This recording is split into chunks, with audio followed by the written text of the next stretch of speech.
Why spiritually awakened people quietly disappear from society. Part 2. Lately I've been catching myself with a strange feeling. You look around, it seems like you have everything: friends, social networks, meetings, an endless stream of communication. But inside there's silence. And not just silence, but a kind of deaf, oppressive loneliness. Not because there are no people, but because you become like a mute among the deaf. You try to talk about something real, something important, and in response either emptiness or ready-made templates, as if you're talking not to a person but to a well-programmed avatar. And I've noticed that I'm not the only one like this. Gradually, as if by some silent agreement, the most thoughtful, the most awakened people from my circle have begun to quietly disappear. Not with loud announcements, not with farewell posts. Their presence just became quieter and quieter. Their social media profiles went dormant and eventually turned into digital tombstones. At first, I thought maybe it's depression, burnout, but then, looking closer, I understood.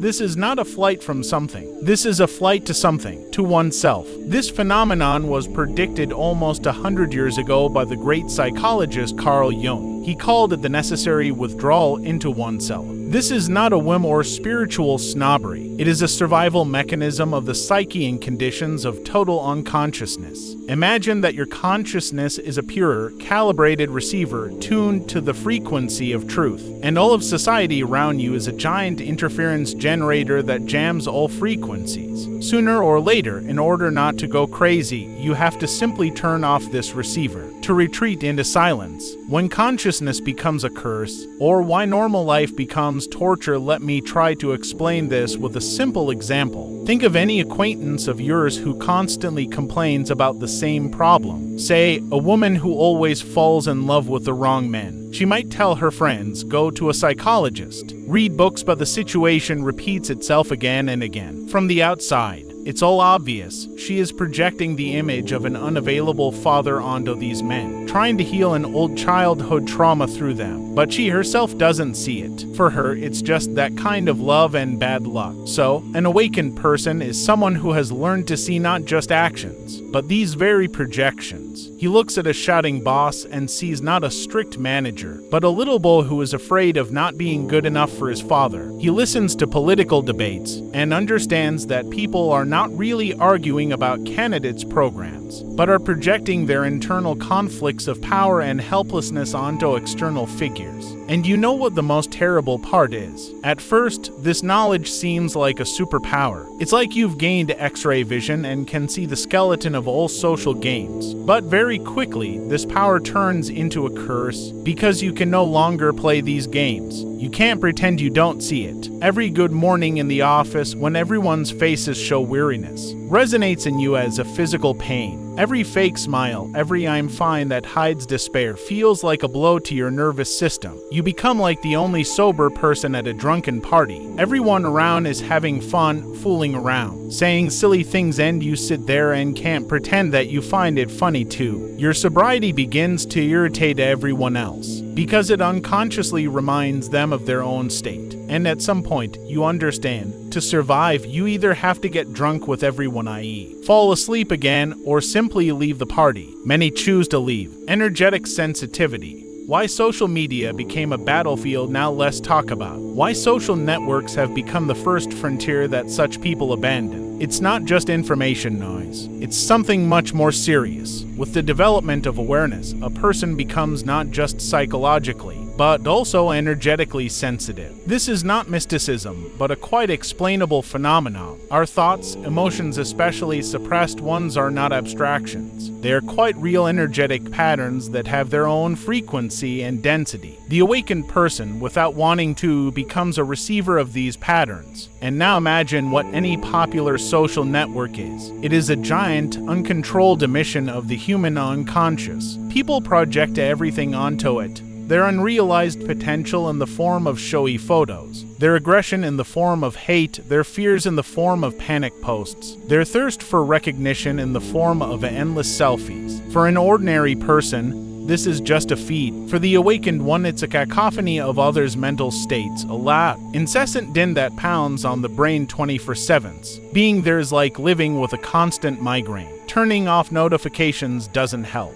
Because the problem is not the quantity of information, but its quality. The unconscious shadow energy behind every post, behind every comment. Therefore, leaving social networks for such a person is not a digital detox. It is taking off handcuffs. It is an act of reclaiming one's right to mental health. Shadow integration. Why you can't watch TV series after that. One of the key stages of awakening, which Jung wrote about, is the integration of the personal shadow. What does this mean? It means to stop dividing yourself into good and bad. To acknowledge that within you there is not only light and goodness, but also aggression, envy, laziness, and dark desires. Not to suppress it, but to accept it. To embrace your inner demons and understand that they are a part of you. This is incredibly difficult and painful work. Imagine that you've considered yourself a kind person your whole life, and then you realize that a colossal, fierce aggression lives within you, or that you are not a selfless helper, but a vain person who helps others in order to feel significant. When you do this work, an amazing thing happens. You stop projecting your shadow onto others. You no longer see the world in terms of saints and sinners. You understand that we are a complex mixture of light and darkness, and this is where the most difficult part begins. You go back out into the world after this internal battle, and it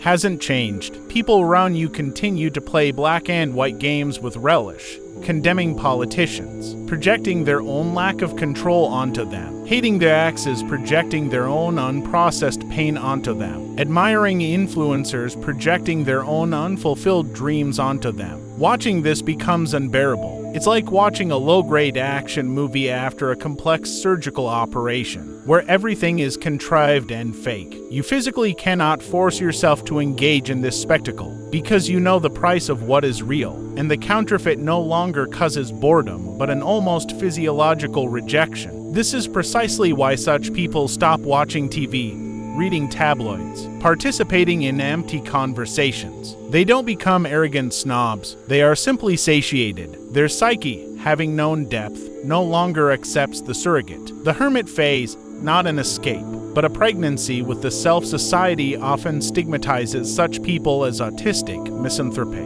or socially phobic, as if they've run away from reality, failed to adapt. This is a total misunderstanding of what is actually happening. Jung called this period the hermit phase and considered it absolutely necessary for genuine individuation, the process of becoming a whole, independent personality. It is not an escape from reality. It is an immersion into its profound dimension. Imagine that your consciousness is a garden. As long as you live in the thick of society, foreign seeds constantly fall into this garden.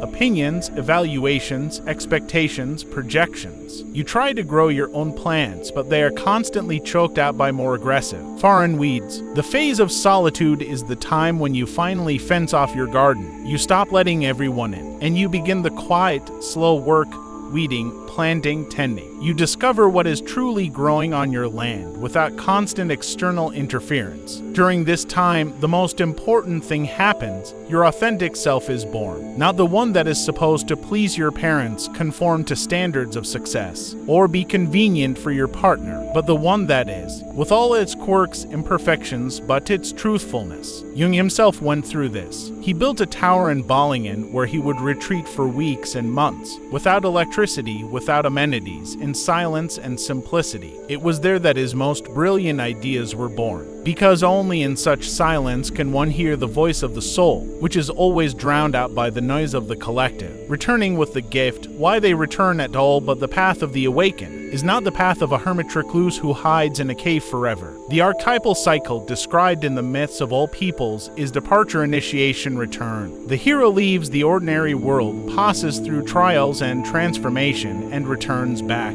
bearing a gift for the whole society. It is the same here. Many of those who left sooner or later return, but they return different.